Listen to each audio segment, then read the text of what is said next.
How to add Thunder TV to Firestick. Hey everyone, welcome to the channel. Without further ado, let's dive right into the video. First go to official site and buy your Thunder TV subscription.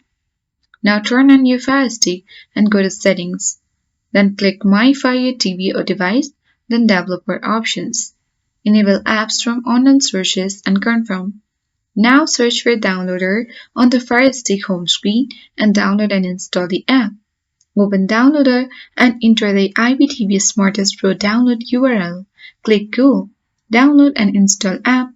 Open IPTV Smarters Pro. Click Add New User and select Login with Xtream Codes API. Enter all your credentials and click Add Users to login and access Thunder TV. That's it. I hope this guide worked. If you are new to our channel, hit the like button and subscribe. Thank you for watching.